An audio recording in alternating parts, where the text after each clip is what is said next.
Right, continuing on with Chapter 9, many related concepts from 9a in this part, 9b. Really two main concepts leading from conservation of momentum earlier. The first one is impulse.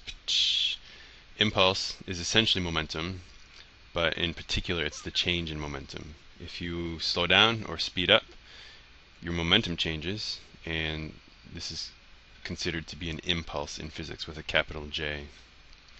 You could also get an impulse, as you might be aware or might have thought, by changing your mass, but that is a less frequent occurrence. Rockets change their mass. There was the rocket equation from last unit, 9a, and so that an impulse would happen from that mass changing as the fuel ejected out the back of the rocket. But yeah, so impulse is basically when your momentum changes. Now, to change your velocity, as you hopefully remember from previous chapters, you need to apply a force because of change in velocity is an acceleration, and F equals ma. So to get an impulse, a change in momentum, you need a force. And I'll go into more detail about this aspect of it in a second. Impulse, by the way, is a vector just like momentum is a vector, because impulse is a change in momentum. So a change in a vector is a vector. Impulse has a direction.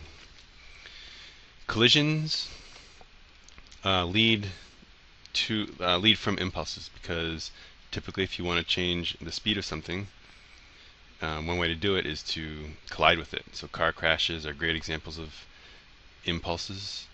You have an airbag, right? And the airbag will keep you from being injured by decreasing the force on you as you slow down. In order to do that, something else happens. Again, I'll talk more about that in a second. But we have two types of collisions: elastic collisions and inelastic collisions. Neither of which, by the way, as I said in this statement here, neither of which are real situations. Just as we've imagined that frictionless surfaces exist. Hold on a sec. Just as we've imagined that frictionless surfaces exist in physics problems, we can imagine that purely elastic and purely inelastic collisions also exist in physics problems. But in real life, friction is always present. In real life, none of these situations in elastic and none of these situations in inelastic happen on their own. For example, kinetic energy is conserved in this type of collision, and no energy is dissipated to sound, heat, and friction. This does not happen in real life. If you bounce, what this is saying is if you essentially bounce a ball, you drop a ball from a certain height, after it bounces it will go back up to that exact same height, because none of the energy in the ball would have vibrated the floor, created sound, vibrated the air.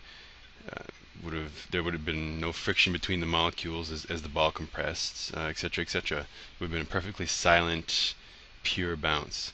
No such thing. On the other hand, an inelastic collision is one where kinetic energy is not conserved and objects completely stick together with absolutely no bounce. Again, a purely inelastic collision where all of this energy is dissipated, is not possible in real life.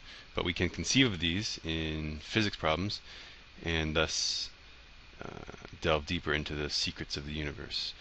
Oftentimes in science, things are not the way the universe works is not common sense, because our everyday senses can't detect what's going on a lot of times in reality.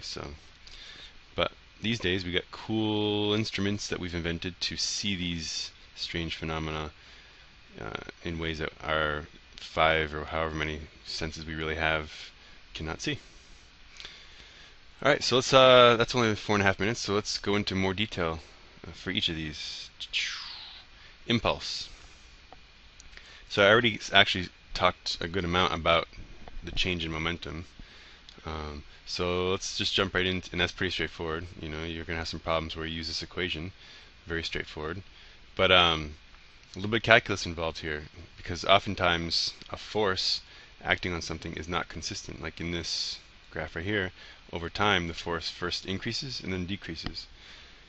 as you can tell, this force is gonna give an object an acceleration, and it's going to accelerate it. It's either speed it up or slow it down, depending on which direction it was moving. So to find the impulse, you would integrate over the force, integrate the force over the time duration, and you can see the time duration is here. So the integral would reduce the area under this graph. Another way to look at this, though, is to find the average force, and the average force is literally what it just says. It's the average of all these individual different forces over time. That's not easy to calculate unless you know what the impulse, what the area under graph really means. If you calculate the area under this graph and then make a rectangle with the same width, the same delta t, then the average force will give you the height of this rectangle. This area in J here is the same area as under here. So that's physically what an average force represents. It's when the area under the two graphs are the same with the same delta t. So that's really all I wanted to say about that, because you're going to see some problems where it asks you to find the average force. Once you find the impulse, you can find the average force easily, because it's just length times width. J equals length times width. Impulse is a vector, just because velocities right here are vectors. So if you're going to calculate the impulse, let's say you have a momentum this way, momentum initial, and a momentum final this way, then to find the impulse, you have to do the change in the final minus the initial. Well, as you hopefully know by now, adding vectors works like this. So if you have a final vector, that's first. We're going to just keep that because it's positive, so it's going to go in the same direction. And then if you want to subtract a vector, that is equivalent to saying adding the negative of that vector. And how do you make the negative of a vector? It's just 180 degrees in the opposite direction. So if we're going to add negative VI to VF, or sorry, well, actually I should be doing P, because I'm really considering the mass as well. If we're going to add negative PI to PF, negative PI is pointing to the right because PI points to the left, right? So negative PI is going to do that. So the difference is this vector, delta P, not this vector. Whoops. No. I mean, this has the correct magnitude, but not the right direction. So keep that in mind when you're finding the impulse. Can I do this in one video? You know what? I'm going to stop here, make it a nice shortish video, and then try to do collisions. I'll definitely do collisions in one video. So yeah, alright, until next time. Goodbye!